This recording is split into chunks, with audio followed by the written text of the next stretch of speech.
Mic off है माँ। सभी को बहुत बहुत हृदय से प्रणाम। सबका जीवन सुंदर सुखी हो। किस उद्देश्य से आप जुड़े हैं, आपका उद्देश्य पूरा हो, आपको आपकी मंजिल मिले। सत्संग का महत्व। तुम गुरु के पास जिस भी उद्देश्य को लेकर जाते हो, तुम्हारा उद्देश्य क्लियर होना चाहिए, क्योंकि ये विचार का लोक है और संसार में बिना मांगे जाने अनजाने कर्म का सिद्धांत लागू होता है।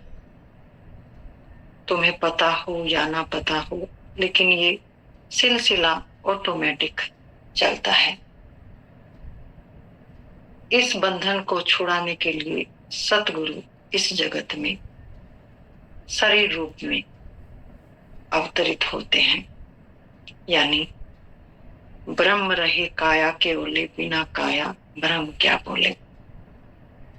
तो इस काया में ही भरम है और इस काया में ही ब्रह्म है। लेकिन ब्रह्म का दर्शन किसको होता है? जो गुरु को परमात्मा मानता है, सच्ची श्रद्धा, सच्चा विश्वास। इसीलिए शुरू में गुरु से प्रेम। अगर प्रेम नहीं है बाहर गुरु के साथ, तो वास्तविकता का जो ज्ञान है नॉट पॉसिबल, हो नहीं सकता।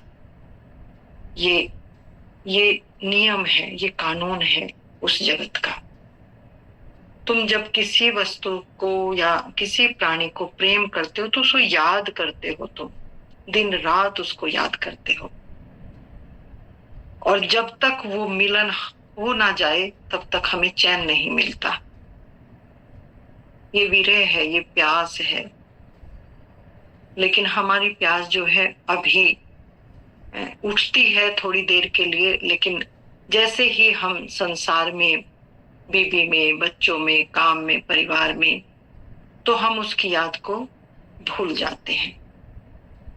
जबकि वास्तविकता ये है कि हाथ में काम और अंदर में विरह, तड़प, ख्याल उसका बना रहे, चित्त में चिंतन एक रहे, चित्त का चिंतन ना बदले। कोई संसार की अगर समस्या भी है, कोई संसार की उलझन भी है, तब भी हर सेकंड हमारी आंख बंद हो जानी चाहिए कि मालिक तो संभाल। और वो संभालता है, इस बात की गारंटी है। अगर तुम्हारे हृदय में बिल्कुल निर्मलता है, तुम्हारे हृदय में गुरु के प्रति शुद्ध प्रेम है, कोई मिलावट नहीं है, कोई दिखावा नहीं है, केवल तुम्हारी चाह सुख और शांति और परमात्मा के मिलन की है, तो तुम्हारे जीवन में रूपांतरण होना अनिवार्य है। क्योंकि ये इंटरनल कनेक्टिविटी है। जब हमारा शुद्ध मन एक भाव, एक विचार के साथ कनेक्ट होकर सतगुरु के प्रेम में पड़ता है, तो ऑटोमेटिक लॉ ऑफ रेडिएशन काम करती है। इसे कोई रोक नहीं सकता।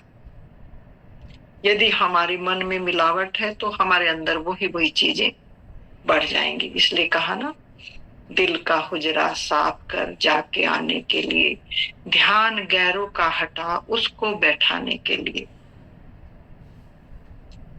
हमारा ध्यान तो पता नहीं कहाँ कहाँ हमारा जो है मन दौड़ता है, पैसे में, बच्चों में, संसार के अनंत चाहे जो हमारे अंदर है वो उठती है। और ये मन का स्वाभाविक गुण है। संसार की मांग मन के अंदर स्वाभाविक उठती है। लेकिन जैसे हम सत्संग से, गुरु स्वरूप से, गुरु से प्रेम करते हैं, उससे जुड़ते हैं, तो हमारा जो चित्त का चिंतन है वो रूपांतरित होने लगता है। और रूपांतरित होकर हम उस शुद्धतम, उस गुरु चैतन्य स्वरूप में धीरे धीरे प्रवेश करने लगते हैं। कई साधक मुझे कहते हैं कि माँ, कोई रूपांतरण नहीं हो रहा है। रूपांतरण का तुम्हें पता नहीं चलेगा। क्योंकि ये इतनी ऑटोमेटिक घटना है, ये दिखाई देने वाली घटना नहीं है कि तुम्हें दिखाई दे जाओगे और तुम पहचान लोगे, तुम देख लोगे, या तुम्हें कोई सर्टिफिकेट देगा तब तुम उस चीज को जानोगे। नहीं, तुम्हारी सफाई हो रही है, तुम्हारी निर्मलता दिन पर दिन बढ़ रही है। लेकिन कहा ना कि परमात्मा होकर ही, ब्रह्म होकर ही ब्रह्म को जान सकते हैं, तो तब तक इंतजार। तो कहा ना कि प्रेम अनंत प्रतीक्षा है, जुड़े रहना और सतत टिके रहना। टिकना बहुत मुश्किल है, क्योंकि इंसान को बहुत जल्दी है। अगर थोड़ा सा भी उसको लगता है कि अभी मन थोड़ा मेरा विचलित है यहाँ से, तो क्योंकि अनेक प्रश्न मन उठाता है, ये मन का स्वाभाविक गुण है, तो सोचता है यहाँ से नहीं मिला, अब वहां चला जाऊं, अब वहां से नहीं मिला, अब वहां चला जाऊं। तभी हम अनंत अनंत जगह भटक जाते हैं। जो मिला था वो भी हमारा, जो हमने कमाया था, एक गुरु के सानिध्य में बैठकर हमने उनके संस्कार लिए, उनसे हमने प्रेम किया, और जो जो उनका गुरु प्रसाद हमको मिलना शुरू हुआ, हमने अपने विचार को भीतर से बदल दिया, और हमारा विचार बदलते ही गुरु हमसे विदा हो गया। कहा ना कि गुरु इतना नाजुक है, इतनी नाजुक घटना है गुरु का प्रकट होना। तुम्हारा भाव बदलते ही गुरु विदा हो जाता है। तभी तो कहा ना कि उसको हृदय में स्थान दो, उसको बैठने की जगह दो। तुम इतने भरे हुए हो संसार से, गुरु बार बार प्रवेश करना चाहता है अंदर तुम्हारे, लेकिन हमारा मन और बुद्धि अलग तरह से गणित लगाकर गुरु से वंचित हो जाती है। गुरु नाम विराट का है, गुरु नाम परमात्मा का है, और गुरु परमात्मा ही है। ये चैन है, चैन है। एक गुरु से एक गुरु को प्रसाद, फिर वो गुरु में परिवर्तित होता। तभी तो कहा ना कि कोई एक मिल जाए जो ये चैन चलती रही, तो कितना दुर्लभ होगा। लाखों को सत्संग देने वाला गुरु कहता है कि मुझे एक शिष्य ऐसा मिल जाए जो ये ज्योत से ज्योत जलती रहे। और हम सोचते हैं, थोड़ी सी अनुभूति हो जाती है, थोड़ा हमारे भीतर परिवर्तन होता है, तो हम सोचते हैं कि हमने बहुत कुछ पा लिया। नहीं, मेरी वार्ता बहुत लोगों से होती है, और अपना जो अनुभव शेयर करते हैं, और जो मैं अपना अनुभव कहती हूँ, बहुत कई घंटे मेरी बात, बहुत गहरे साधक हैं कहीं जो बस छलांग के करीब है, लेकिन वहां अगर आप बिल्कुल इस किनारे से उस किनारे पर चले गए, अगर किनारे से जंप नहीं किया तो भी डूब जाओगे, क्योंकि वो इधर या उधर, वहां कोई ना इधर का किनारा है ना उधर का किनारा है, वहां जंप है सीधा। और मैं अब ये कहती हूँ कि समाधि के बाद वास्तविक ध्यान शुरू होता है। ये मेरा अब अनुभव आया है। पहले मेरा प्रयास था कि शायद मैं अंदर कुछ पा जाऊंगी और फिर उस चीज का मुझे पता लग जाएगा, अब मैं स्वतंत्र और मुक्त हो जाऊंगी। नहीं, अब समाधि के बाद आपकी प्रैक्टिकल जो वास्तविकता है, जो प्रकट हुआ है ब्रह्म, वो प्रकट होकर अपना परिचय अनंत विस्तारित होगा। पता लगेगा अब कि हवा में तो बात नहीं हो रही है, कुछ हुआ है या घटा है या नहीं। तो कहा ना कि सत्य को परमात्मा अपना स्वयं परिचय देगा जहां भी वो प्रकट होगा। जिस भी शरीर तो केवल निमित्त मात्र है, लेकिन जिस शरीर से वो प्रकट होगा वो भी अपना परिचय अपने आप वहां देगा। नानक की तरह, ओशो की तरह, फकीर की तरह, लल्ला, मीराबाई, सहजो, सब फूट पड़ा वो अंदर से, रोम रोम खिल गया, नाच उठी गली गली मीरा। लेकिन हमने इतना पढ़ लिया है, इतना सुन लिया है, बुद्धि से इस प्रश्न को हल करना चाहते हैं। और वास्तविकता यह है कि जब बुद्धि थक कर डिजोल्व हो जाती है, कहाँ डिजोल्व हो जाती है? जो शुद्धतम चैतन्य, लेकिन चैतन्य केवल शब्दों में हमने पकड़ लिया कि चैतन्य शब्दों में है। अब चेतन आप कैसा है, कैसी उसकी अनुभूति है, कैसे अंदर वो जागृत है, कैसे वो प्रकट है, उसको कैसे जानोगे? तो उसे कोई राजदार गुरु जो आपके भीतर ही है, बार बार संतों ने इशारा किया है कि वो आपके भीतर है, वो बाहर नहीं है। और संत ये भी कहते हैं कि मैं नहीं दे सकता, वो आपके अंदर है। लेकिन फिर भी संतों के पास लाइन लगी रहती है। क्यों? क्योंकि ये मैंने कहा ना कि ये लॉ ऑफ रेडिएशन का नियम है, जब तक दोगे नहीं अपने आप को तुमको मिलेगा नहीं। समर्पण ही अंतिम कुंजी है। हम थोड़ा सा करते हैं, हमें लगता है बहुत कर दिया। नहीं, तुम्हारा बाहर से भी तुम्हारा देना और अंदर से भी तुम्हारा देना। कहा ना, मैं बार बार दोहराती हूं कि गुरु को ऐसा चाहिए शिष्य से कुछ ना ले, और शिष्य को ऐसा चाहिए गुरु को सब कुछ दे। तन मन धन सब कुछ है तेरा, तेरा तुझको अर्पण क्या लागे मेरा। जब ये भाव अंदर से, अब हम कहते हैं हम 2 फूल ले आते हैं, माला ले आते हैं, वस्त्र दे देते हैं गुरु को 4, ये अच्छी बात है। गुरु के प्रति प्रेम ये प्रकट करने का ये होना चाहिए। अगर तुम बाहर में व्यवस्थित नहीं होगे तो तुम भीतर भी व्यवस्थित नहीं हो सकते। मैं होशियारपुर मानवता मंदिर में गई तो मुझे बड़ा संतों ने बहुत प्रेम से लबालब कर दिया। मुझे जिस भी संत के पास में गई मुझे प्रेम से भर दिया गया। और मेरा अहंकार जो है कि अब क्या है, मैं तो समझ गई संत मेरे हैं, और मुझे तो जाते ही देखते बोलते थे मेरे पास आओ, यहाँ बैठो, मेरे बराबर में बैठो। तो मैं तो फूल ही नहीं समाती थी कि मुझे तो पता नहीं क्या, मैं तो क्या हो गई। लेकिन कुछ नहीं हुई थी, वो तो उनका अथाह प्रेम था। वो देख रहे थे उस दृष्टि से कि जो चूक है मेरे अंदर, जो मेरे अंदर कमी है, वो दृष्टि डाल रहे थे मेरे ऊपर कि जो थोड़ी कमी रह रही है उसको पूरा कर दिया जाए, सफाई कर दिया जाए।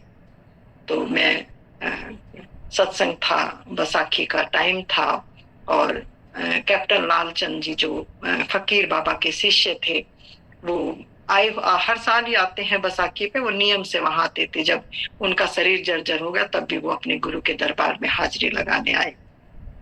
उनको गाड़ी में लिटा के लाया गया और कहा नहीं, मुझे अंतिम श्वास तक मुझे अपने गुरु का, क्योंकि ऋण जो जिसको मिलता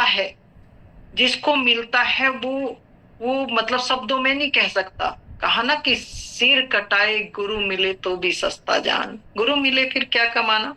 अगर गुरु मिल गया और गुरु से प्रेम हो गया तो तुम सहज ही इस संसार भव सागर से पार हो जाओगे। क्योंकि लॉ ऑफ रेडिएशन, प्रेम में ऑटोमेटिक, जैसे माँ के साथ बच्चा कनेक्ट है, और वो ऑटोमेटिक, तुम्हें लगता है कि अब कुछ सत्संग मिलेगा तो गुरु से मिलेगा, अब गुरु मुझे कुछ आदेश देगा, तो नहीं। अगर तुम्हारी वास्तविकता निश्चल शुद्धतम, कोई मिलावट नहीं, जो तुम अपने लिए चाहते हो, जो तुम अपने लिए बिल्कुल ऐसा, आप क्या चाहते हो, बिल्कुल सुख चाहते हो, शांति चाहते हो, संसार की सारी वस्तुएं आपके पास हो, आपकी जिंदगी ऐशो आराम से कटे, आपके जीवन में कोई बाधा ना हो, आप यही तो चाहते हैं। अब जैसी चाह आपकी अपने लिए, उससे ऊपर चाह गुरु के लिए आपके अंदर भाव उठना चाहिए कि मुझे खाने को रोटी मिले या ना मिले, लेकिन पहले मैं गुरु को अपने समर्पित करूं। ये नहीं कि बहुत बहुत इजी ले लेते हैं हम गुरु को, जब, और ऐसे गुरु को बहुत इजी ले लेते हैं मेरे जैसे को, कि माँ तो बस बैठेंगे, माँ को कुछ भी कह दिया, माँ ऐसे ही। तो इसलिए गुरु को एक बाउंड्री बनानी पड़ती है। बाउंड्री बनाने की जरूरत नहीं है, लेकिन शिष्य इतने अज्ञानी हैं, वो गुरु को भी एक साधारण से तोलने लगते हैं। जबकि तुम बिल्कुल गुरु के पास ऐसे आना चाहिए जैसे तुम मंदिर में प्रवेश कर रहे हो, चप्पल बाहर उतारते हैं, सिर झुकाते हैं, प्रणाम करते हैं।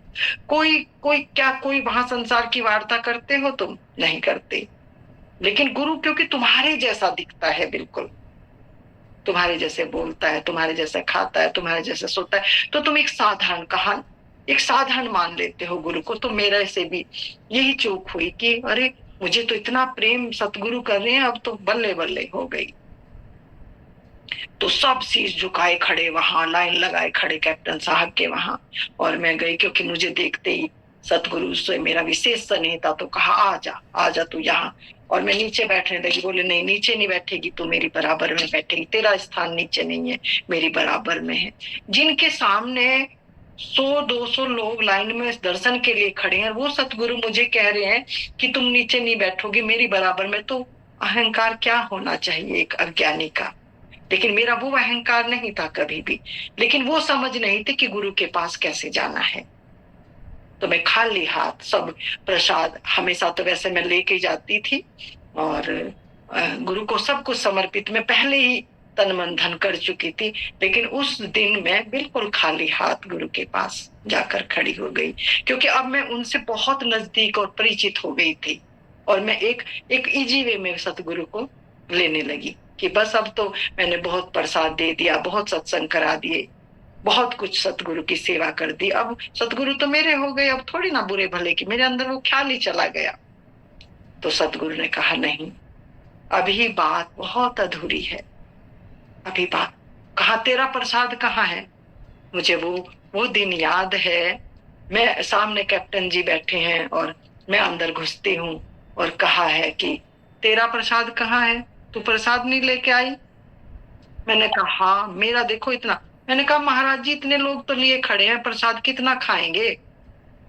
क्योंकि मेरी जो समीपता थी उनके साथ, जो मेरी नजदीकी थी उनके साथ, बिल्कुल एक पिता और पुत्री जैसा रिश्ता मेरा संबंध उनके साथ। मैंने कहा महाराज जी सब तो ले रहे हैं प्रसाद। क्या नहीं, कभी भी गुरु के पास जाओ,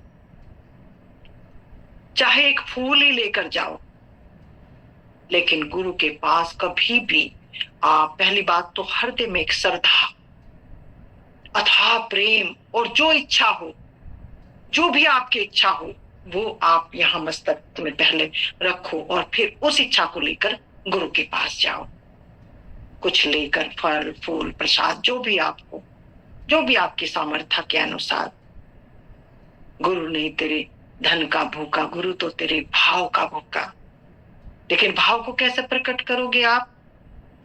जब तक कुछ दोगे नहीं, तो इसका मतलब अभी देने का आमदा अंदर पैदा नहीं हुआ है, छूट नहीं रहा है। अभी छोड़ना बहुत बहुत विशेष है, क्योंकि जो छोड़ना जानता है उसको भर दिया जाता है।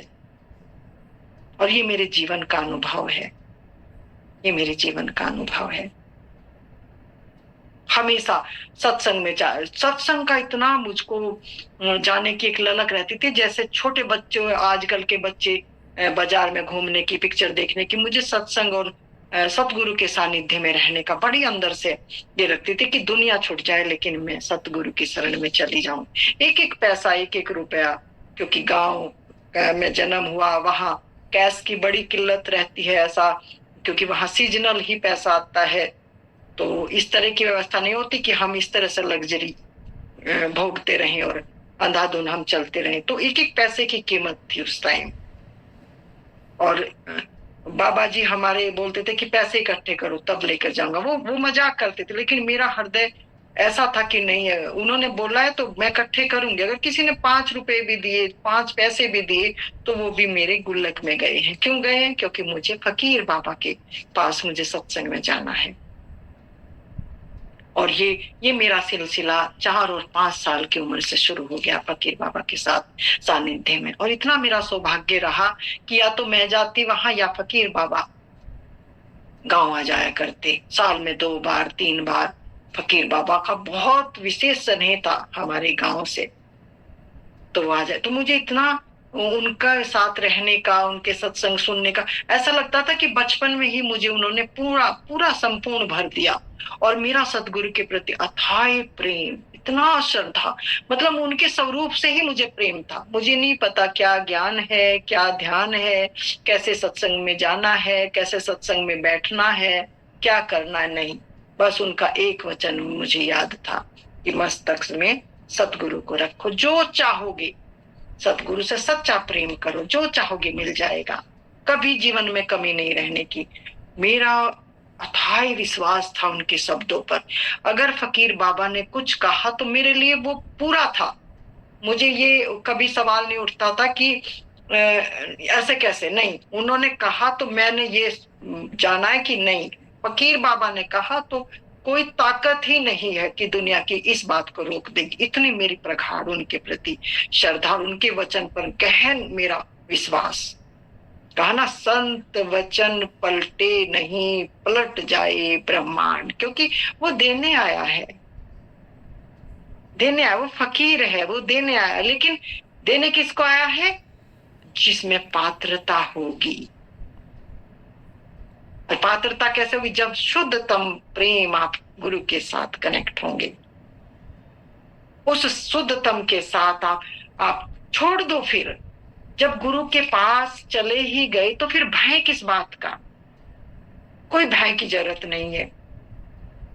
मैं 6-7 साल अंतर ध्यान मौन रही, मुझे कभी मेरे अंदर ये सवाल नहीं उठा कि मेरा मिलन परमात्मा से नहीं होगा। उन्होंने कहा, फकीर बाबा का सत्संग था कि तुम्हारे भीतर एक ऐसा आयाम है जहां तुम्हें दुख और सुख छू नहीं सकते। दूसरा शब्द उनका था कि मुझे अपने घर का पता लग गया, मैं अब लौटकर नहीं आऊंगा। मैं जहां से आया हूं, मैं कौन हूं, कहां से आया हूं और कहां जाऊंगा, अपना ठीक पता ठिकाना लग गया। जिसको अपने पता ठिकाना है तो वो कहां जाएगा? ये कोई ऐसी तो बात नहीं है कि अभी पता ठिकाना नहीं लगा और हम चले जाएंगे वहां जहां से हम आए हैं, अमर लोक से, अमृत से।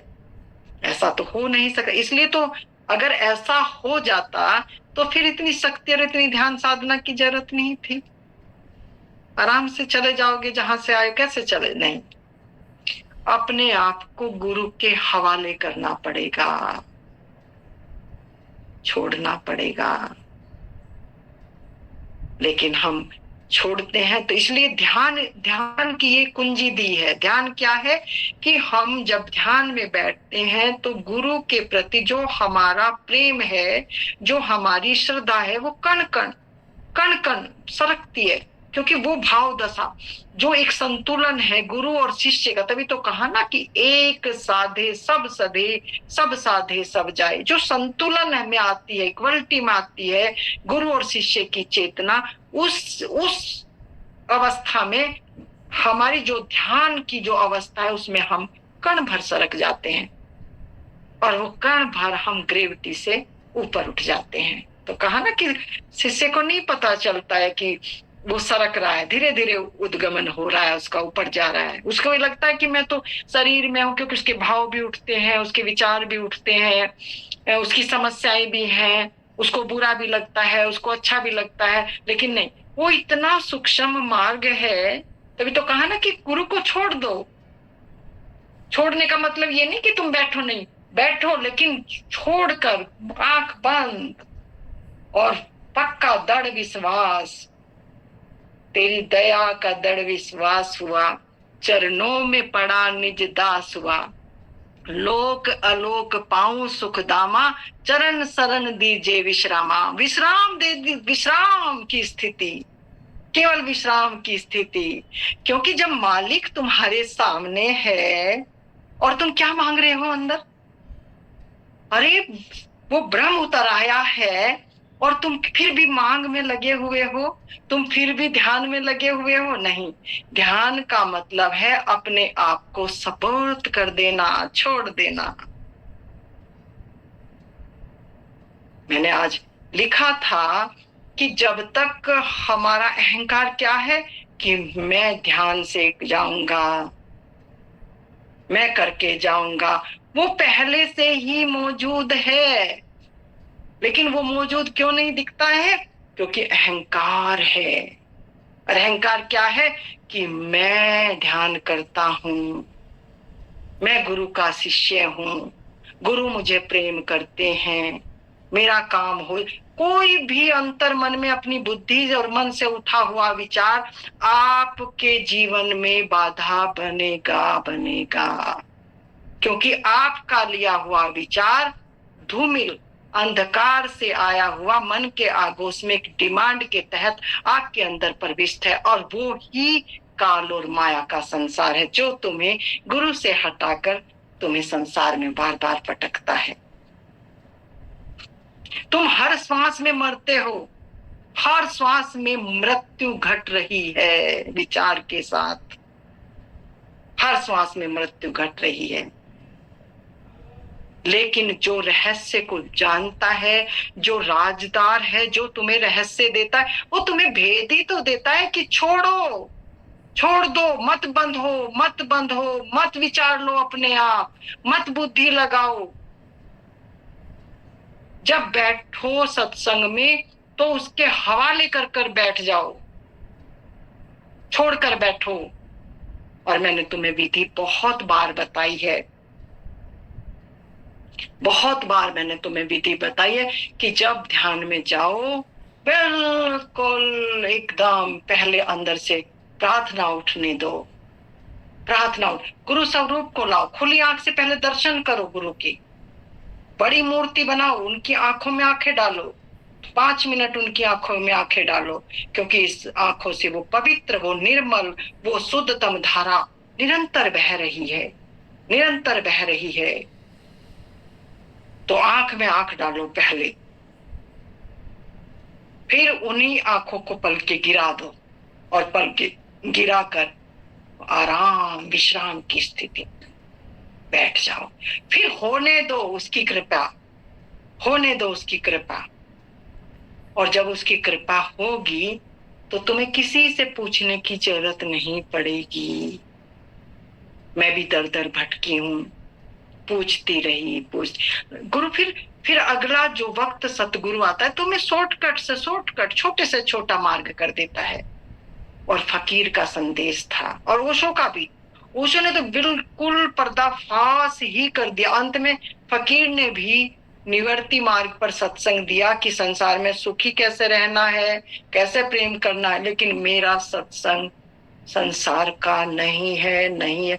मेरे पास केवल चुनिंदा लोग आएंगे, मेरे पास, और वो लोग आएंगे जिनका बस अंतिम है यहाँ संसार में। ये निश्चित है, ये निश्चित है, ये निश्चित है। मेरे पास आ ही नहीं सकते, क्योंकि यहाँ प्रलोभन नहीं दिया जा सकता, क्योंकि मेरा ऐसा कभी ख्याल आया ही नहीं, विचार आया ही नहीं, ना मुझे कोई ऐसा हुक्म है। फिर हम हुक्म के तहत चलते हैं। हुक्म वहां से मैं बोलती हूँ, मैं नहीं बोलती। तुम सोचते हो मनु माँ बोलती है, नहीं, मेरा मुझ में कुछ नहीं, जो कुछ है सो तेरा, तेरा तुझको सौंप दिया, क्या लागे मेरा। मेरा तो चला गया था जिस दिन उसमें डूब गई, एक हो गई। लेकिन ये शब्द कहने पड़ते हैं ताकि तुम किसी भ्रम में आकर भ्रमित न हो जाओ कि हम भी मनुमा जैसे ही हैं। नहीं, मनुमा है ही नहीं है, मनुमा कहीं भी नहीं है। जब तक ये शरीर है तब तक मनुमा दिख रही है। मनुमा कब की शरीर छोड़ चुकी है। मनुमा का शरीर दिखता है, लेकिन मनुमा शरीर में नहीं है। शरीर में होते, चलते हुए भी मैं नहीं चलती, बोलते हुए भी मैं नहीं बोलती, देखते हुए भी मैं नहीं देखती, सुनते हुए भी मैं, अब सब काम वहीं से हो रहा है, केवल निमित्त मात्र, ताकि दुखी जीव को अंग लगा कर ले जा गुरु के देशा।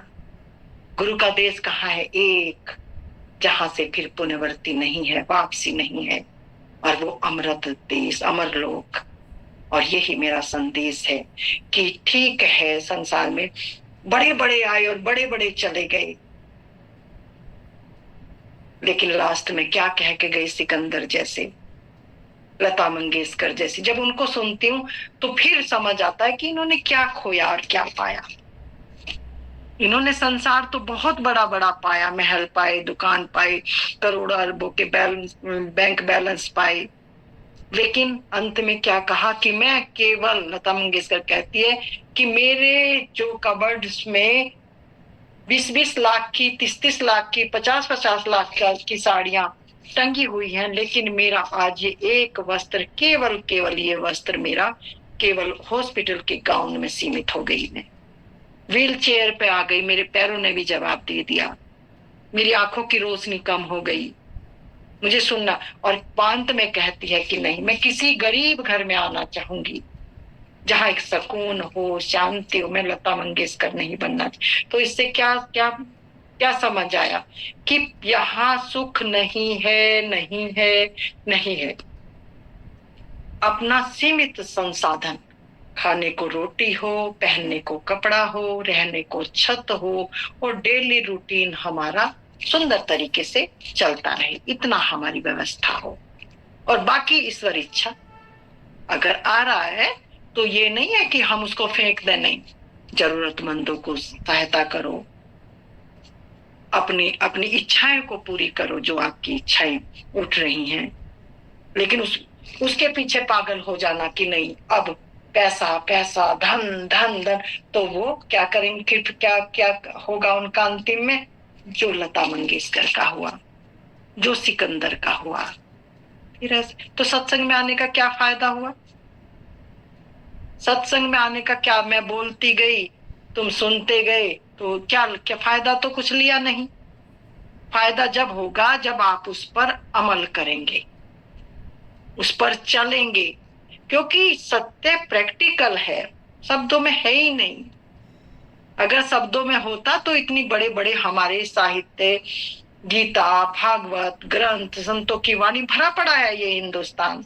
तो सब आज मैं तो क्या हूँ, एक नॉर्मल पढ़ी लिखी, इतनी कितनी पढ़ी लिखी हूँ। मेरे साइंटिस्ट हैं, ये राखी बैठी है, साइंटिस्ट बैठी है हमारे बीच में। फॉरेन से कितने लोग जुड़े हुए हैं, यूएस में रहते हैं, फोन करते हैं। तो क्या क्या मांग रहे हैं? अगर वो इतनी पढ़ाई के बाद भी उनको शांति नहीं है, वो फिर खोज अपनी कर रहे हैं, तो इसका मतलब पोथी पढ़ने से तो नहीं होगा ना। ग्रंथ तो भरे पड़े, ये तो खुद ले जाके अपने कमरे में रखो और गुरु की जरूरत नहीं, ये पढ़ लो और निकल जाओ यहाँ से। लेकिन नहीं, कहा ना, और ओशो कहते हैं कागज के फूल, जीवित गुरु का मिलना बहुत बड़ा सौभाग्य है। अगर जीवित गुरु मिलता है, गुरु को मानुष जानकर ते नर कहिए अंध, दुखी हुए संसार में आगे यम का फंद।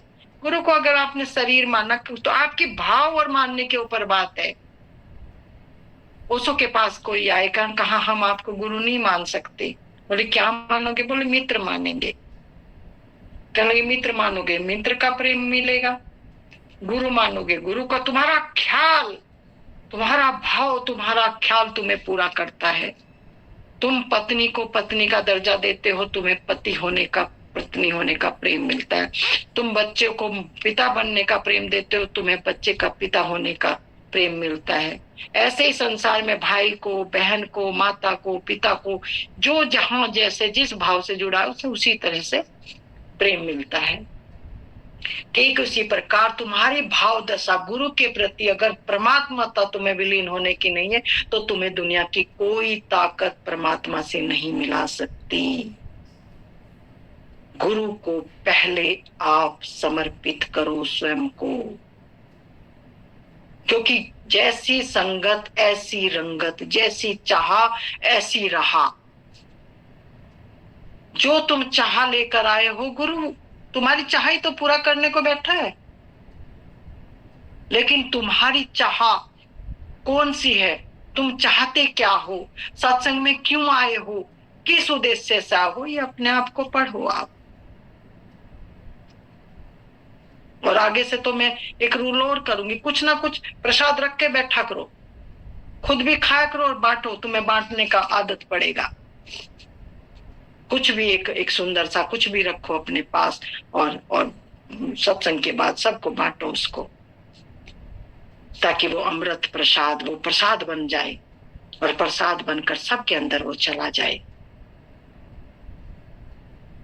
तो मैंने बहुत कुछ आप लोगों को कह दिया है। आपको अपनी जिंदगी को अमली जिंदगी बनाना है, अमल करना है, उस पर चलना है, तब गुरु से आप फायदा ले सकते हो। अन्यथा गुरु भी बोलता रहेगा, आप भी सुनते रहोगे, कोई फायदा नहीं होगा। ये रहनी का विषय है, करनी का विषय है। आप करनी करो और चलो, और गुरु से अथाई प्रेम रखो, गुरु से जुड़े रहो, तब आपका कल्याण होगा। इन्हीं शब्दों के साथ मैं अपनी वाणी को विराम दूंगी। सबको मेरा बहुत बहुत हृदय से प्रेम नमन। सबके जीवन सुंदर हो, सुखी हो। सच्चे हृदय से चाहती हूँ कि आपके जीवन का कल्याण हो। पैरों में थोड़ी दिक्कत है, बैठने में असमर्थ हो रही हूँ। अब जवाब दे रहे हैं प्यार, इसलिए विदा लूंगी। सब ध्यान से जुड़े। प्रेम, पता नहीं मैं मेरा आपका साथ कितने दिन का है मुझे नहीं पता, लेकिन जितने दिन का भी है मैं सच्चे हृदय से आपकी सेवा में आपका पूरा अब अपने हृदय का पूरा प्रेम आपको उलट देती हूँ।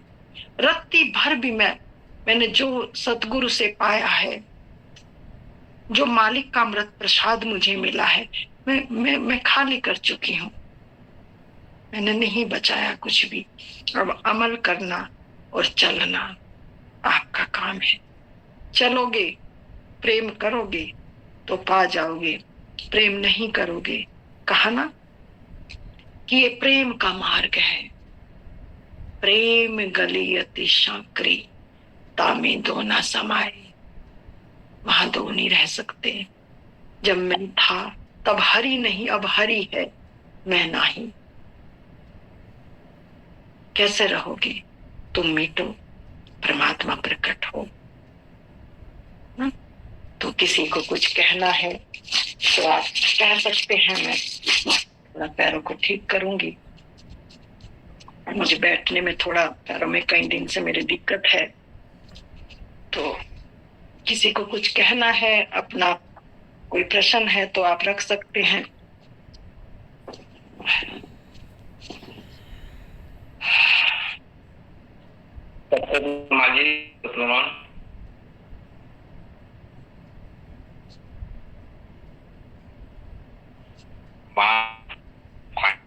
ऐसा नहीं है कि है आपसे जब से जुड़े हैं बहुत समझ पड़ी है, और भीतर अब उसको बाहर लाने में अभी हम बोलने में असमर्थ हैं, लेकिन फायदा तो हो रहा है हमारे जैसे नहीं है। अगर पता करना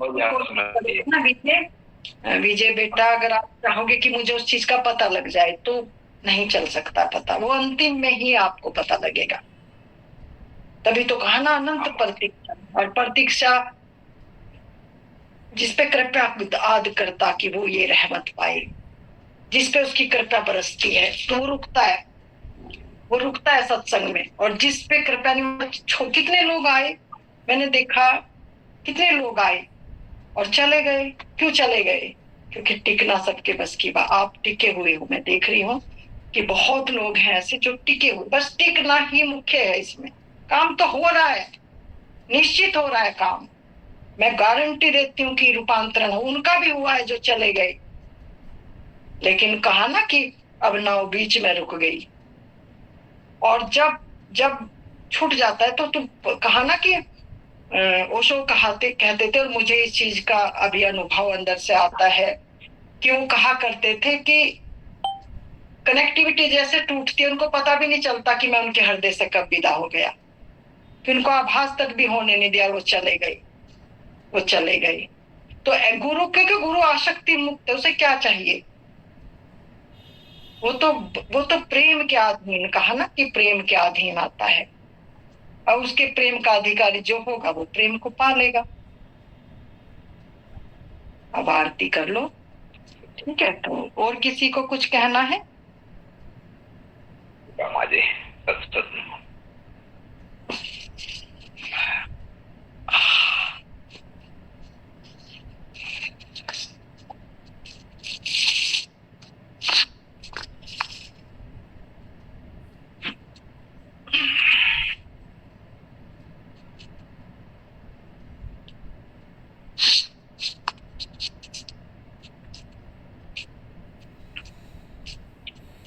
चरण कुछ कह रहे हैं आप विजय जी? हाँ, पैरों में क्या मतलब परेशानी हो गया है? नस में कुछ दिक्कत है, अभी हो जाएगा ठीक, मतलब मेजर नहीं है, थोड़ा सा मोड़ने में दिक्कत आ रही है, एक साथ बैठने में। तो दवाई ली है, धीरे धीरे आराम हो जाएगा। मेजर नहीं है मतलब, लेकिन वो ज्यादा देर बैठने से अकड़ जा रहे हैं। वो नसों में खिंचाव है थोड़ा सा ना, वो हाँ नसों में खिंचाव है थोड़ा सा, तो वो ज्यादा देर बैठने में वो अकड़ जा रहे हैं। ये तो शरीर का जल्दी स्वस्थ हो जाए जरूर। शरीर की तो सीमा है, शरीर तो जाएगा, लेकिन जो अंदर जग गया वो अजर हाँ, तो छोड़, जब कहा ना कि शरीर की जब सीमा खत्म हो जाती है तो शरीर को छोड़ जाती है चेतना, अपने वहीं चल, तभी कहा ना कि मैं शरीर नहीं हूं, मैं शरीर में हूं। और हम क्या सोचते हैं कि मैं शरीर हूं, लेकिन बुद्ध पुरुषों का क्या है कि मैं शरीर में हूं, मैं लेकिन शरीर नहीं हूं। तो जब ये ज्ञान हो जाता है तो फिर शरीर का कोई ज्यादा महत्व नहीं रह जाता। फिर वो विदा लेने का समय भी आ जाता है नजदीक ना, क्योंकि कितना ये तो कपड़ा है ना, पुराना हो गया तो छोड़ना ही पड़ेगा। तो लेकिन वो निश्चिंतता है अंदर, छोड़ने में भी मजा है, क्योंकि पता है पहले ही कि छोड़ना है, निश्चित छोड़ना है। तो इसलिए किसी चीज पे कोई पकड़ नहीं है, पहले ही छूट जाता है सब कुछ ना। तो और किसी को कुछ स्वस्थ हो जाए, राखी माला, जल्दी स्वस्थ हो जाए। हाँ बस आप लोग कहा ना कि आशीर्वाद बन दो अपना, बस इतना कि आपकी सेवा करती रहूं, जल्दी स्वस्थ हो जाए।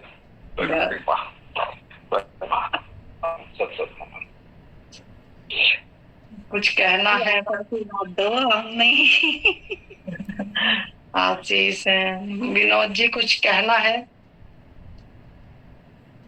माँ जी प्रणाम, माँ जी नमन, मेहरबानी आपकी। मेहरबानी तो उसकी है, वो एक है, वो एक है, वो आपकी मेहरबानी है, उसे तो हम जानते नहीं है। आप थोड़ा थोड़ा आपको जितना आपकी मेहरबानी बहुत है, आपकी मेहरबानी से ही सब हो रहा है। हम कुछ करने लायक नहीं है, बस थोड़ा सा जो भी है वह बहुत ज्यादा मिल रहा है, सोच से ज्यादा मिल रहा है, बहुत कुछ। सत्संग में राज मिलता है, भेद मिलता है सत्संग में। सत्संग में क्या मिलता है? रहस्य मिलता है। और जो रहस्य को पकड़ के चलता है उसे फिर किसी चीज की कमी नहीं रहती है, भेद ही मिलता है सत्य। इसलिए कहा ना कि सत्संग मुख्य है। ध्यान क्या करोगे? ध्यान का तो पता ही, ध्यान तो केवल मौन है, विचार मुक्त अवस्था है ध्यान। लेकिन सत्संग से हमें चलना कैसे है वो समझ आती है। तो इसलिए सत्संग मुख्य है किसी जीवंत पुरुष का।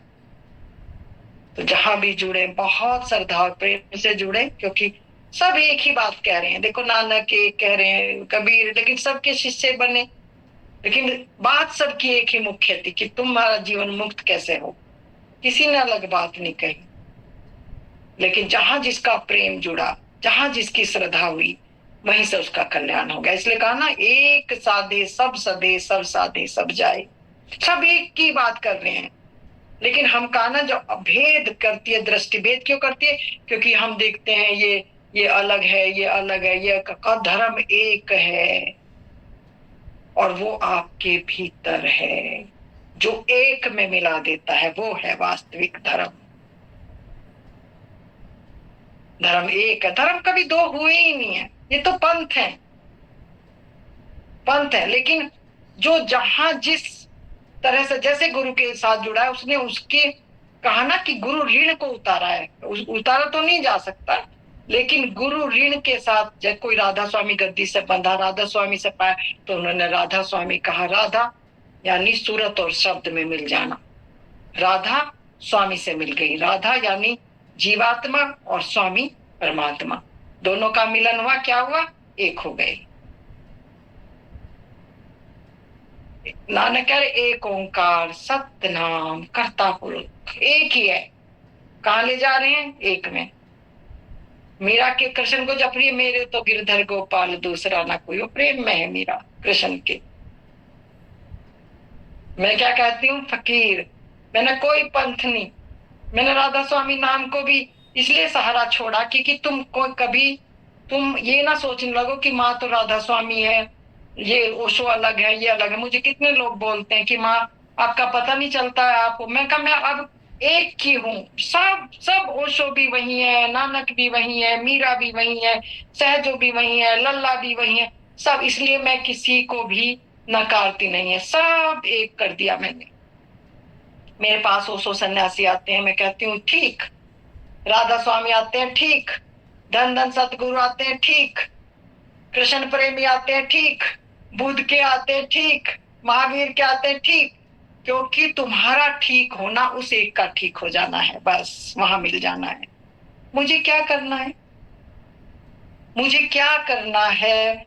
जब मैं तो चाहती हूं तुम जहां जुड़े हो, जहां भी जुड़े हो, बात को समझ लो, क्योंकि मेरे अंदर भी वही बोलता है, ओशो के अंदर भी वही बोलता है, नानक के अंदर भी वही बोलता है, और अब तक जितने पृथ्वी पर बुद्ध पुरुष हुए हैं सबके अंदर वही एक बोलता है, और सब एक में ही समाहित हैं, और जितने आने वाले संत होंगे सब आके उसमें ही समाएंगे, कोई दूसरा नहीं है।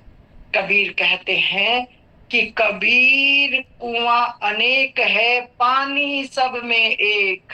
अब कुआं तुम यहाँ 10 खोद लो कुएं, लेकिन पानी तो एक जैसा ही है, पानी थोड़ी अलग हो जाएगा। कुआं खोदोगे तो पानी मिलेगा, साधन करोगे, सहारा किसी का भी ले लो। फकीर कहा करते हैं तुम राम का सहारा ले लो, तुम कृष्ण का सहारा, ये बाहर के सहारे हैं। और जिस भाव स्थिति से तुम मानोगे, तुम जहां जुड़ोगे, जिस गुरु के साथ तुम सानिध्य और प्रेम करोगे, तो तुम्हें कुछ ना कुछ प्रकृति व्यवस्था कर देगी, तुम्हारे लिए इंतजाम होगा। लेकिन तुम्हारे लिए तभी इंतजाम होगा जब तुम्हारी पुकार इक्वलिटी में, शुद्धतम चेतना के साथ कनेक्ट होगी। अभी हम कुछ सोचते हैं, अभी हम कुछ सोचते हैं, अभी हम कुछ गणित लगाते हैं, अभी हम कुछ गणित लगाते हैं, तो हमारा क्या है, कहा ना टिकता नहीं मन। मन टिकाने के लिए ये 126 122 कितनी विधियां ओशो ने दी हैं। क्यों दी हैं? क्या कि तुम किसी बात को ठहरो, एक जगह रुको और किसी बात को समझने के योग्य हो जाओ। पहले बात को समझो, अगर बात को समझोगे नहीं तो ध्यान किस बात का करोगे? तो समझोगे, टिकोगे, टिकोगे कहाँ? एक स्वरूप पे टिकोगे, एक का ध्यान, एक का ध्यान तुम करोगे तो, क्योंकि वो संसार से गुजर के गया है। अब मेरे साथ जो भी जुड़ेंगे तो ये लोक भी सुखी और परलोक भी सुखी, ये भी ठीक होगा, गारंटी से होगा ये भी ठीक। जो तुम्हारे दुश्मन सब मित्र हो जाएंगे, जो सब समता में आना पड़ेगा, क्योंकि आपका भाव समता में है।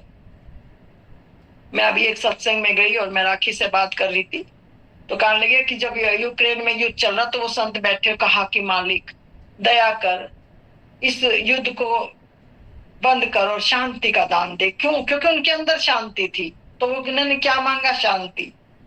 मेरी यह हालत है, जब मैं ये दुख और तकलीफ देखती हूँ चारों तरफ, तो ऑटोमेटिक अपने कमरे में आके मैं क्या, मेरी आंख ऑटोमेटिक बंद करती हूँ और कहती हूँ मालिक दुख तो है ही नहीं है, ये समझते क्यों नहीं बात को? मालिक दया कर, दया कर, सबको समझा ये बात। तो जब मैं मन के तल पर आकर ये संरचना को देखती हूँ कि दुख है ही नहीं है, दुख का कारण केवल मेरा अहंकार है, मेरा अज्ञान है, तो मैं कहती हूँ, फिर मेरी ऑटोमेटिक आंख बंद होती है कि मालिक दया दृष्टि से खोल दे आंख मेरी, मेरी जैसी आंख खोली है दया दृष्टि, इन पे भी दया दृष्टि कर। तो कहा ना कि वो रेडिएशन, वो प्रकृति में तुम क्या छोड़ते हो वही तुम्हारे पास लौट कर आएगा। तो क्या दान है? जब तुम समग्र में एक भाव, एक विचार, तुझे जाने अनजाने तुम प्रकृति में क्या दे रहे हो, अब तुम अपने सुंदर भाव छोड़ रहे हो। तो जब तुम इतने सुंदर भाव समग्र के पर, तो क्या होगा? वो समग्र में फैलेगा और वो फैल के प्रेम तुम्हारे पास लौट कर आएगा, क्योंकि तुमने जिसके लिए सुख मांगा, अब तुम्हारे लिए भी तो वो वाइब्रेट, क्योंकि ये ग्रेविटेशन की टकराहट है। देखा ना, बंद खाली कमरे में तुम कोई आवाज करते हो तो वो वॉल्यूम वापस टकराती है, वापस आती है। तो इसी तरह से सच्चे हृदय से जब कोई अंदर से पुकार निकलती, आंख बंद हो, कहा ना कि संत के हृदय से निकला हुआ एक एक शब्द ब्रह्मांड में, प्रकृति में सहयोग करता है। लेकिन क्या निकलता है? अब हम क्या फेंकते हैं? किसी के दुश्मन है, किसी को कुछ बोलते हैं, किसी को कुछ बोलते हैं, तो हमारे दुख का कारण हमारा क्या है? हमारा ही विचार है, हमारा विचार ही दुख का कारण है। अपने विचार को बदलो, तुम्हारा जीवन बदलेगा। और विचार कब बदलेगा?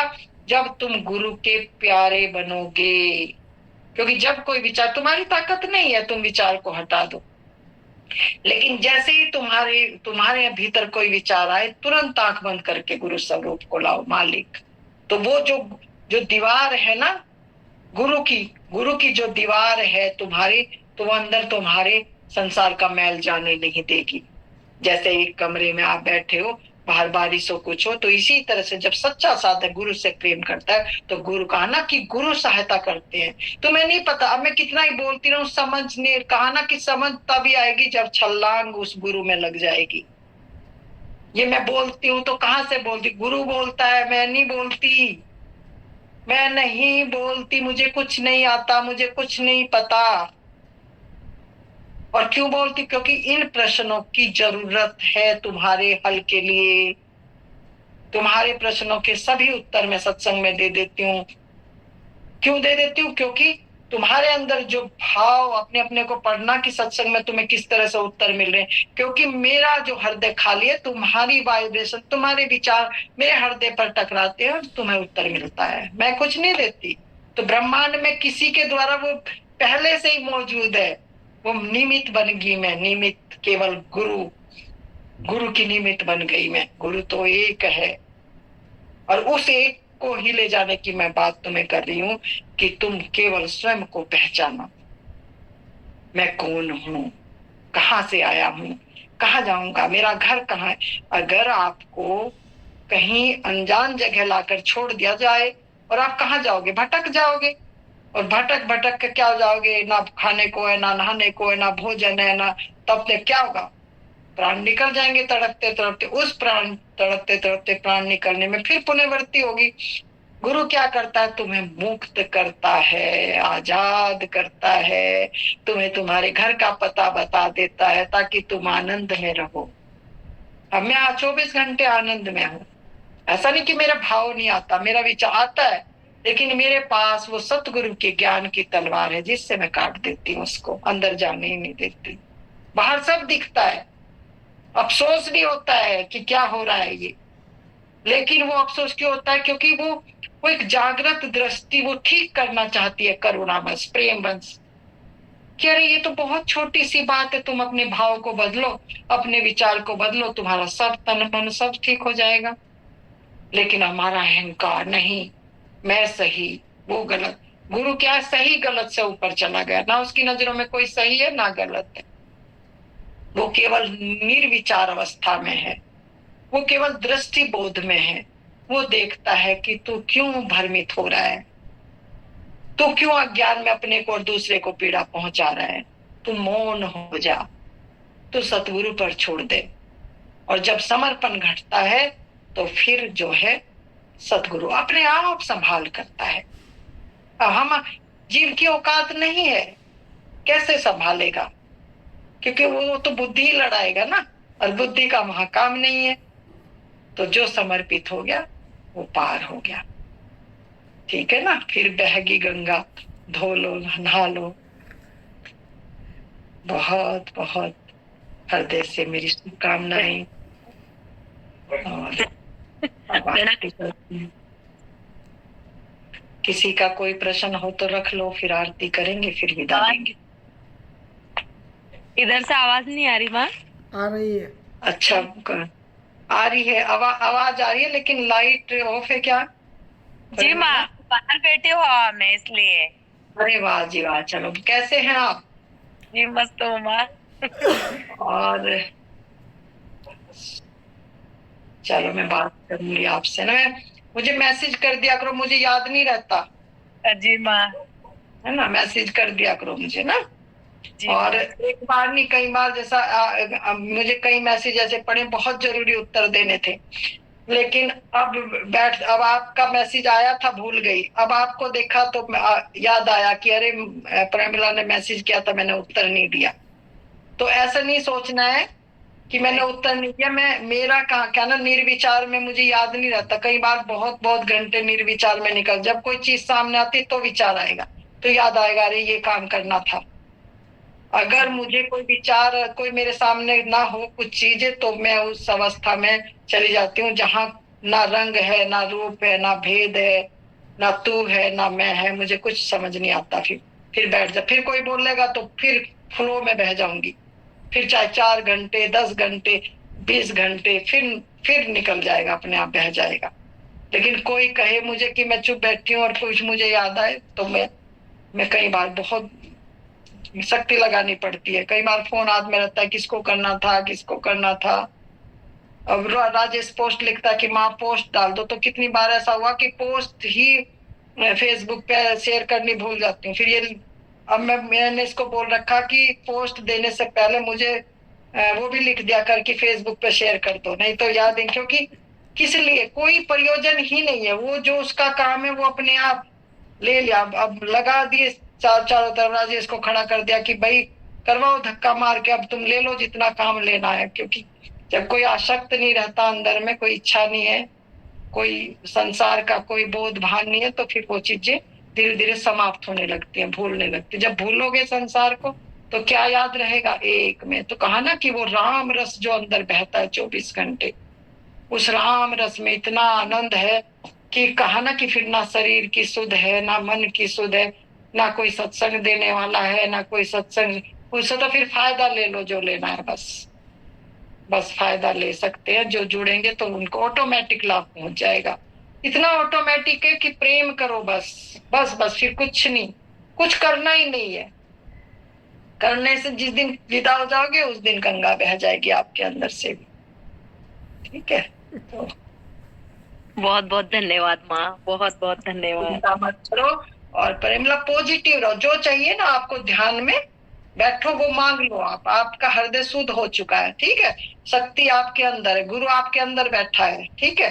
तो आप गुरु स्वरूप को लाओ, और जिस चीज की आपको तकलीफ हो रही है फिलहाल जीवन में, एकांत में जाओ अपने कमरे में और बैठो और आंख बंद करो, यहाँ गुरु स्वरूप को लाओ और निश्चिंत होकर कहो मालिक, ये ऐसे नहीं करना, कर दो। बोले हो गया ठीक,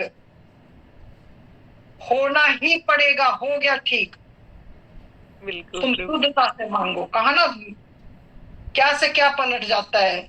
उतनी विराट सागर के साथ जुड़े हुए शक्ति आपके अंदर मौजूद है। उस शक्ति को इस्तेमाल करो आप, उस शक्ति से काम लेना सीखो आप। तो ये सत्संग में आपको रहस्य में जिस चीज की भी शुद्ध जाओ अपना, बिल्कुल पहले प्रेम से निहारो उनको। आंख खोलो, प्रेम से पूरा निहारो, बैठे रहो मौन, देखते रहो। कोई ध्यान ज्ञान की ज्यादा जरूरत नहीं, बैठे रहो अपना विश्राम की स्थिति में। इसलिए तो कहा ना कि सतगुरु का फोटो होना चाहिए, बड़ा सुंदर फोटो होना चाहिए सतगुरु का, ताकि चलते फिरते उठते बैठते गुरु को अपने। जब तुम्हें चिंता सतावे, गुरु का तुमको ध्यान हो, मिट रहे अज्ञान पल छिन में जो सच्चा ज्ञान हो। सोते उठते खाते पीते बैठते गुरु को अपने पास समझो, प्रीच का परमान हो। जब तुम्हें चिंता सतावे, गुरु का तुमको ध्यान हो। कौन सी आफत है जो टाले से भी टलती नहीं, नाम नहीं हथियार जानो, तुम नहीं अनजाने हो। जब तुम्हें चिंता सतावे, गुरु का तुमको ध्यान हो। तुम्हारी बाहर से मदद नहीं कर सकता, क्योंकि जो दुखियारे खुद ही हैं, वो तुम्हारी क्या मदद करेंगे। वो तुमसे मदद मांग रहे हो, तुम उनसे मदद मांग रहे हो, तुम एक से मदद मांगो। जो दाता है, जो दाता है, जो कहा ना प्रकृति ने जिसको मुक्त कर दिया, शरीर बंधनों से मुक्त कर दिया जिसको। शरीर हमारा ग्रेविटी में है, इसलिए बार बार शरीर की पुनर्वृत्ति होती है, मन की पुनर्वृत्ति होती है। जो चैतन्य है, जो अमृत है, जो विराट है, जो सतगुरु, जो वंश रूप में हमारे अंदर, सभी के अंदर मौजूद है, उसकी कोई रिपीटेशन नहीं है, बशर्ते उसको जानो, जीते जी पहचानो। अगर नहीं पहचानोगे तो फिर भूल हो जाएगी। फिर मैं एक और आसान किए देती हूँ, और आसान किए देती हूँ। कहा तुम्हारे बस में कुछ नहीं है, तुम ना ध्यान कर सकते हो, ना तुम्हें सत्संग की समझ है। जैसे ये माला बैठी है, ये इतना इतना प्रेम से भरी हुई है, इसको ना ध्यान का पता, ना ज्ञान का पता, ना इसको सत्संग का, इसको कोई, ये सरेंडरिंग है, केवल सरेंडर। कहा ना किसी वीतराग पुरुष, वीतराग का मतलब जिसका ना किसी से राग है, ना द्वेष है, ना लेना है ना देना है, सदा उसकी मौज में है।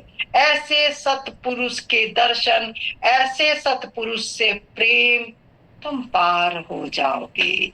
क्योंकि जैसे के साथ संग है, क्योंकि जब तुम्हारी कनेक्टिविटी ऐसे सतपुरुष के साथ होगी, मुझे कुछ नहीं आता, मुझे थोड़ी कुछ आता है, लेकिन मेरी कनेक्टिविटी फकीर के साथ हुई, उसके हृदय से हृदय जुड़ा।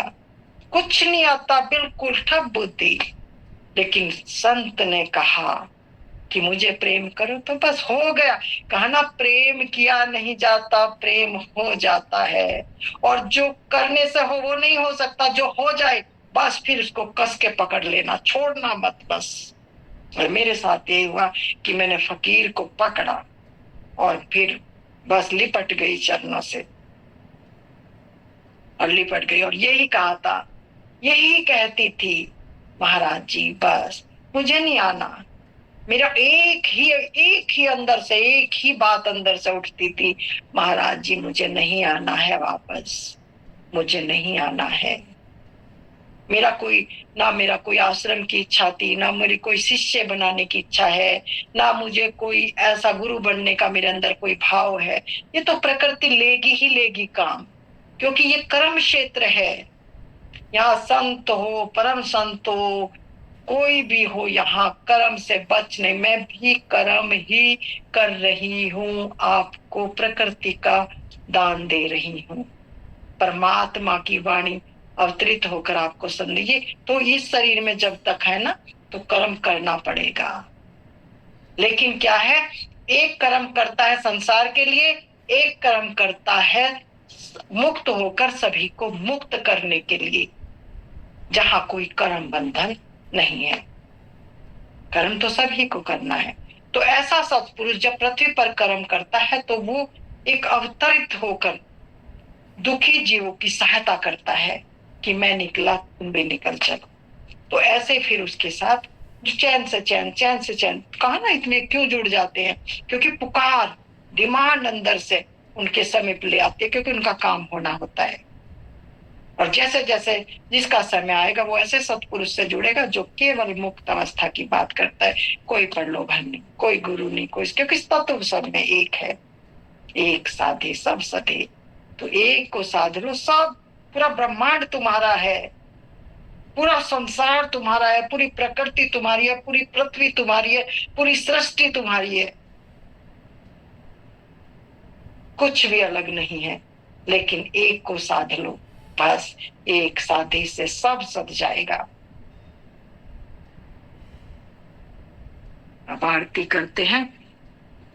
थोड़ा सा गुरु स्वरूप को लाओ, यहाँ पलके गिराओ, धन्यवाद से भरो और शुक्रिया अदा करो कि मालिक तेरा लाख लाख शुक्र है, सत्संग का अवसर मिला, हृदय में कुछ प्रेम प्रसाद गया, और मालिक हमें सामर्थ्य दे कि बिना किसी क्वेश्चन मार्क लगाए, बिना कोई प्रश्न चिन्ह के हम शरणागत हो जाएं, उसकी शरण में आ जाएं।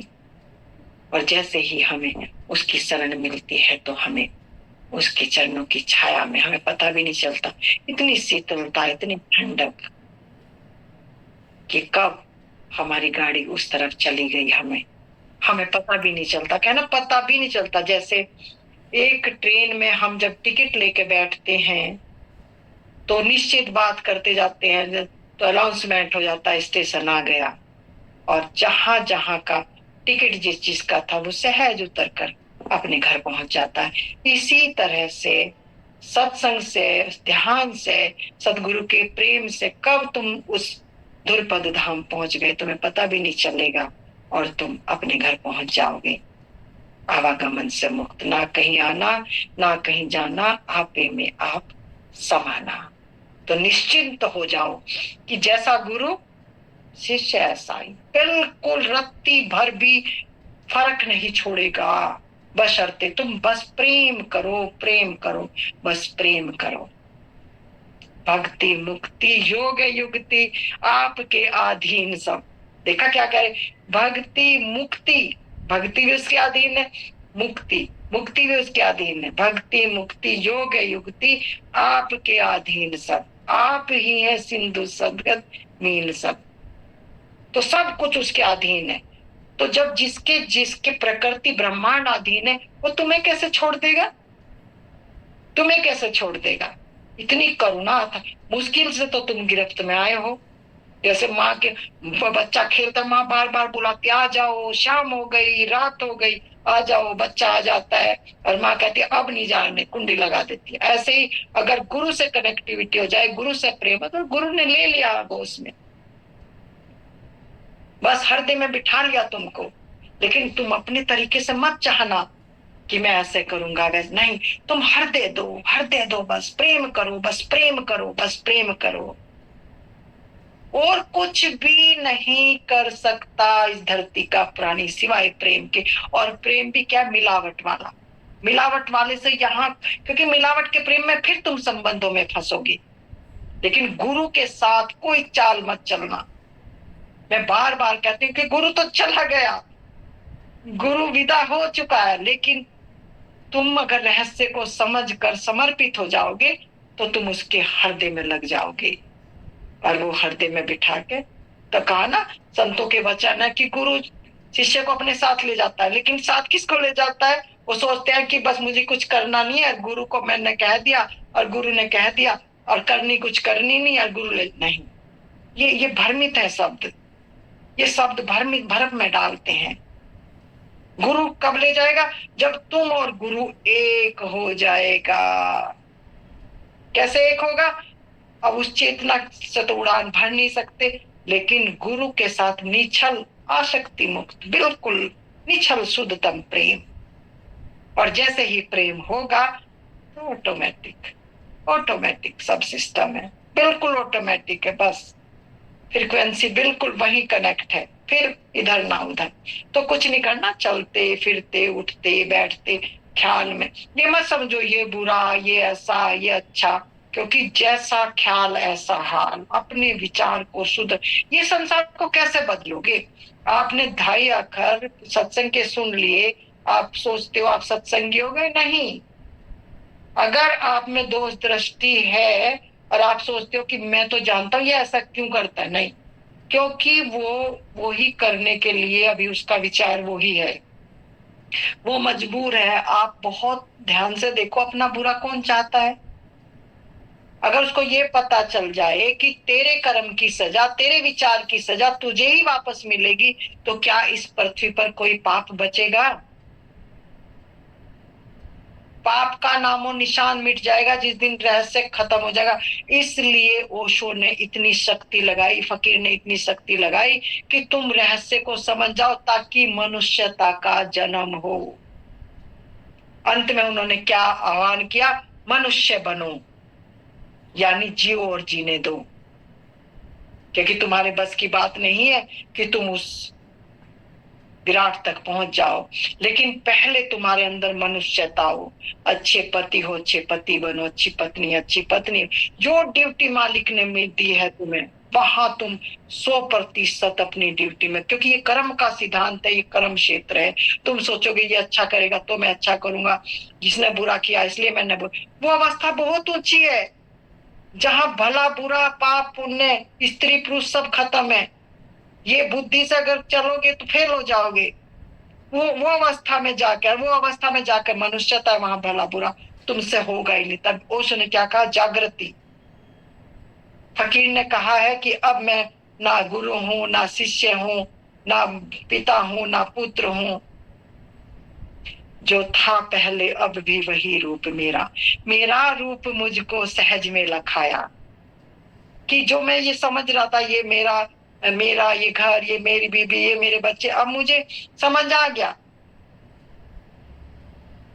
ना पिता ना बेटा, ना कभी मैं पति बना, ना मैं कुछ बना ही नहीं, जो था पहले अब भी वही रूप मेरा, मेरा रूप मुझको सहज में लखाया।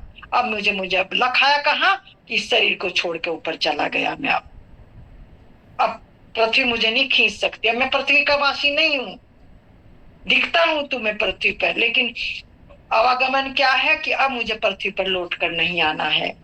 तो ये क्या रहस्य है कि अब मेरे जीवन में मृत्यु नहीं है, अमृत में प्रवेश कर गया, अमर लोक में चला गया मैं। अब वहां जन्म में गर्भ में आने का कोई कारण मेरे अंदर नहीं, क्योंकि रहस्य खुल गया, मुझे कर्म का पता लग गया, और कर्म से कहा गया मैं निर्विचार में गया, और निर्विचार से कहा गया मैं निर्विकल्प में गया। अब मेरे पास कोई विकल्प नहीं है सिवाय परमात्मा के, और जब कोई विकल्प नहीं है, मांग नहीं है, डिमांड नहीं है, तो कहाँ जाएगा। अब जो सबको विचार दे रहा है, तो सतगुरु तुम्हें ख्याल से निकालता है, तुम्हारे विचार से निकालता है।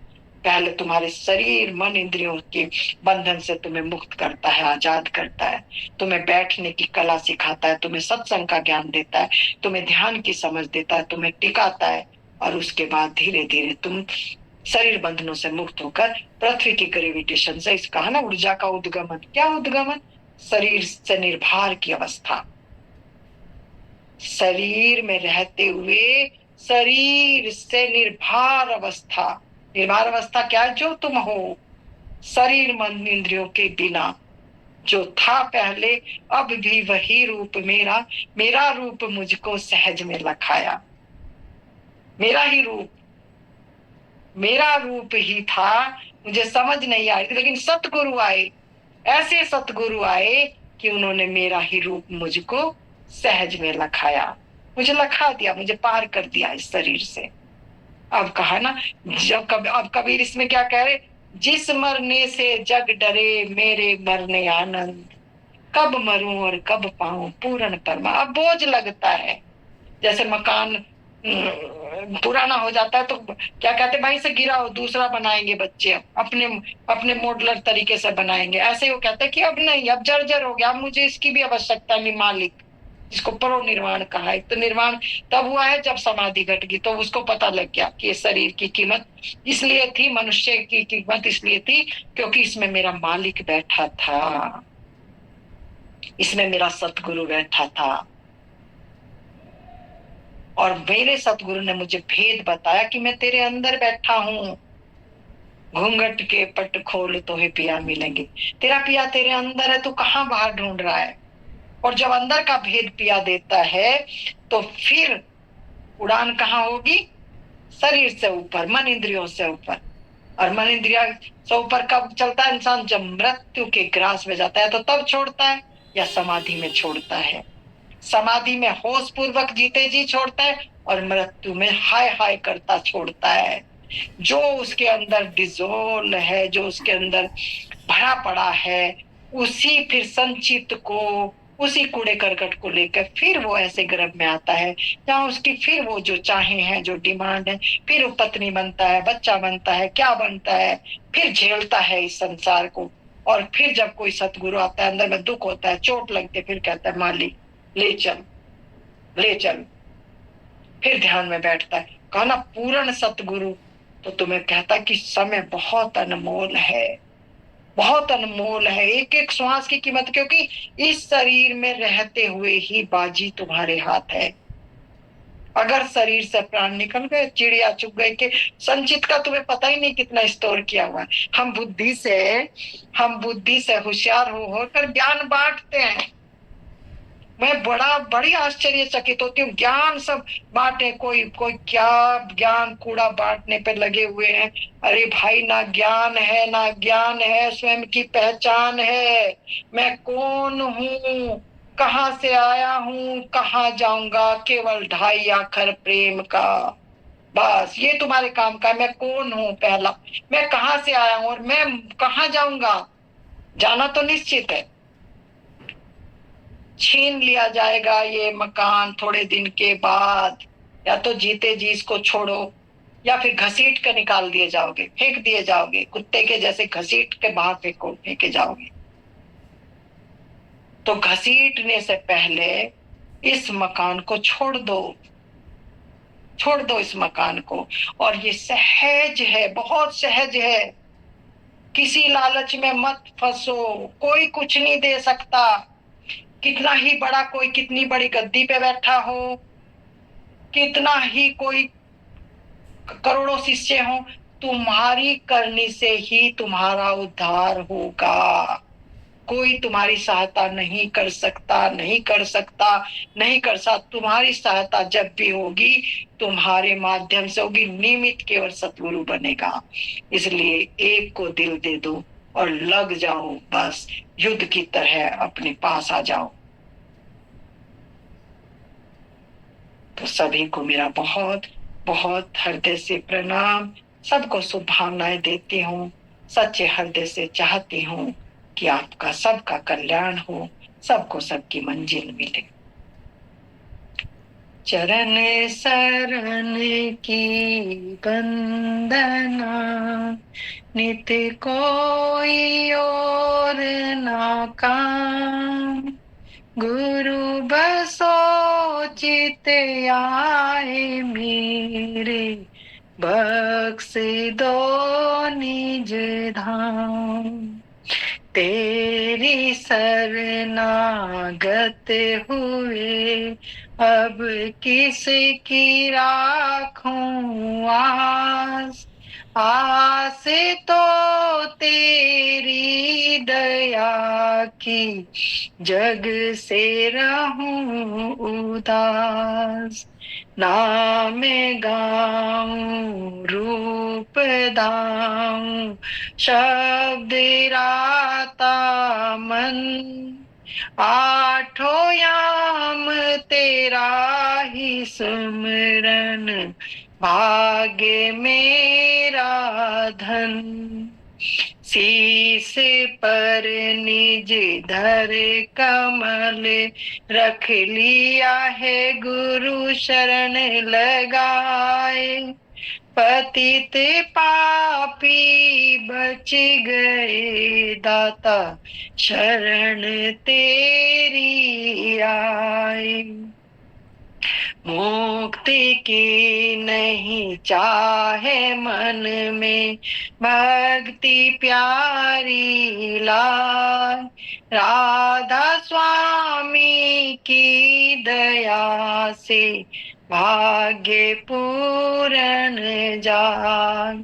चरण शरण की वंदना, नित और न कोई काम, गुरु बसो चित आए मेरे, बख्श दो निज नाम, दाता बख्श दो निज नाम। सबको बहुत हृदय से मेरा प्रेम नमन। विदा लूं? प्रणाम प्रणाम, सबको बहुत हृदय से प्रणाम। कोई नए मित्राएं हैं, कुछ कहना तो नहीं है?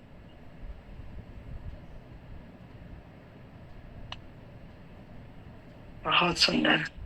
चलिए, सभी को बहुत मेरा प्रेम नमन।